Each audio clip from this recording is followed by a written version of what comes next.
Señores, si usted camina a la capital dominicana, se encuentra que ya la capital no es de un piso. El famoso rectángulo que nosotros mencionamos tanto, que va de la George Washington a la John F. Kennedy y de la Leopoldo Navarro a la Luis Perón, está lleno de edificios, generalmente edificios que van de los 7 a los 23 pisos, pero el de 9 pisos es que predomina. Eso se debe a que los promotores de vivienda han comprado viviendas entre 600 y 1200 metros y ese es el edificio que le permite Obras Públicas construir. Naturalmente se lo permite en condiciones penosas, porque es muy difícil que usted parquee un carro o consiga 2 parqueos en un apartamento. La gente se embulla tanto comprando que no observa bien eso. Y cuando los hijos comienzan a crecer, o cuando usted ya no tiene un carrito de esos Toyotica chiquitos, Datsun de los mini, y tiene que parquear otro, entonces ahí vienen los problemas. O un letrerazo que diga visitantes a la calle. Todo eso es problema, pero hay otro problema, y es que es muy raro que usted no encuentre una casa que tenga problemas de filtraciones o de las paredes cuarteadas. Nosotros tenemos un ahijado, sobrino mejor, de la revista, que ya es más viejo que nosotros, hijo del doctor Fanfán Alcántara, que es el ingeniero Rafael Alcántara, que conoce el comportamiento del hormigón, tanto de lo que estamos hablando como con los sismos. Es decir, uno no sabe qué va a pasar cuando nos den un sacudión grande, si realmente se están llenando los requisitos, si se están llenando las reglas antisísmicas, por qué se cuartean, por qué hay problemas de filtraciones, por qué todas las casas tienen el techo dañado, por qué cuesta a veces miles y miles de pesos corregir filtraciones y aparentemente nunca se pueden resolver. En los condominios hay problemas serios, conflictos legales en los condominios, porque los condóminos se niegan a pagar las filtraciones que solamente afectan a un solo apartamento, siendo parte del techo de algo que es común. Es decir, cuando es el uso es común, cuando es la filtración es solo del que la perjudica. Todas esas cosas, sin la parte legal, las vamos a hablar con el ingeniero Alcántara, a quien agradecemos muchísimo que haya dejado su nueva patria chica, que es Santiago, y que esté con nosotros aquí. Ingeniero, gracias por estar aquí. Saludos, doctor, y yo lamento que ya pues no tenga la representación del escogido que solía tener en mi nueva patria chica. Sí. Yo espero tenerla para la próxima temporada, y como hacía unos años. Antes que nada, quiero decirle que estoy muy agradecido, me siento muy contento de estar aquí, pues yo pertenezco a la familia, trabajé con usted. Seguro. Como usted lo recordará, harán ya como 15 años, estaba calculando ya usted ahorita. Está viejo, doctor. En donde usted me empleó en mi primera actividad productiva, que consistía en ser tramoya, en ser tramoya de esta empresa. Sí.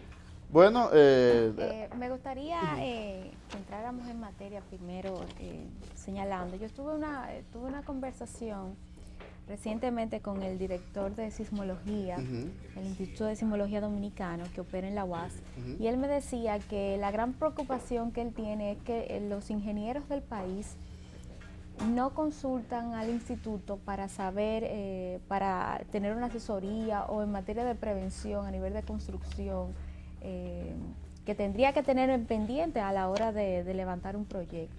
No, y el asunto yo te diría que es más preocupante de ahí. Existe una norma provisional de construcción y de prevención de sismo a nivel de estructura, pero esa norma provisional resulta que data del 60 y pico. Entonces, fíjate tú, nosotros estamos en los criterios de construcción actualmente, se basan en esa norma provisional que ya tiene casi 50 años. ¿Y cuáles son esos criterios de construcción? O sea, básicamente tomar en cuenta las fuerzas que los sismos generan en esos edificios que el doctor mencionaba, edificios cada vez más altos, por razones económicas. Es mucho más económico construir verticalmente que horizontalmente. Los servicios, el agua, la luz, se encarecen cuando se agranda demasiado horizontalmente. Esa es la razón por la que se construye y cada vez crecen más nuestros edificios. Pero los criterios en materia de sismos son eso que tiene que ver cómo afecta el movimiento telúrico a la estructura. Obviamente, mientras más alto, más sensible es la estructura de ser dañada por el sismo. Hay otras consideraciones también más técnicas que hay que tomar en cuenta y aspectos que no tienen que ver con la estructura. Por ejemplo, los incendios que se pueden provocar en una estructura cuando es sometida a este tipo de esfuerzo. Y otras consideraciones, también pensar en paredes que no sean estructurales, que no sean útiles para el edificio para cargar carga, pero al caer sí puede dañar una vida humana. La escalera de emergencia la veo poco en muchos edificios. La escalera de emergencia, por eso el asunto de la escalera también depende de cada ayuntamiento que hay en el país. En el país hay creo que unos 130 ayuntamientos actualmente. En Santiago, de donde yo vengo, sí te puedo decir que se han tomado consideraciones en cuanto a la escalera de emergencia y se han revisado los diseños. Esas escaleras de caracol que hemos conocido tradicionalmente no son las más adecuadas para el caso, para una emergencia, para una evacuación rápida, sino que más bien deben ser escaleras que semejen, que sean similares a las rampas convencionales que hay dentro de los edificios. Entonces, claro, siempre fuera del edificio, en estructura metálica, pero que vayan en rampas. Que vayan en rampas similares a las que hay dentro de los edificios, que es más conveniente para evacuar rápidamente una estructura que puede tener cientos de personas adentro. Pero antes de esa ley o ese reglamento provisional del 60 y pico, antes de eso no existía nada, pero tampoco había estructuras. Si no existía nada, yo recuerdo que la Escuela República Dominicana, que es de antes de esa época, tenía brechas y ranuras entre pared y pared y se decía que eso era construcciones antisísmicas.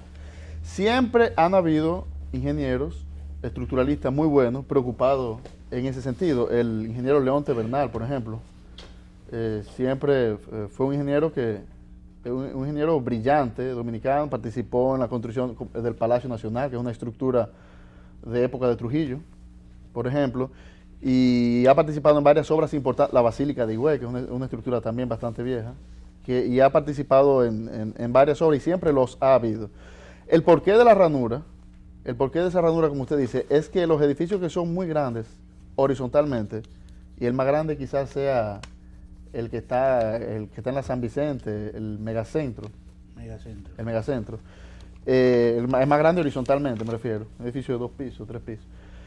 Esas ranuras se hacen porque no puede haber una sola estructura tan ancha, porque si hay una sola estructura tan ancha, entonces se producen roturas en el edificio imprevisibles, que no se sabe en qué lugar van a ocurrir, y el comportamiento de esa estructura puede ser fatal. Por eso, para controlarlo, para poder predecir y controlar más fácil ese efecto, entonces se hacen ranuras. En realidad uno ve un solo edificio, pero en el caso del megacentro pueden haber 7 u 8 edificios diferentes.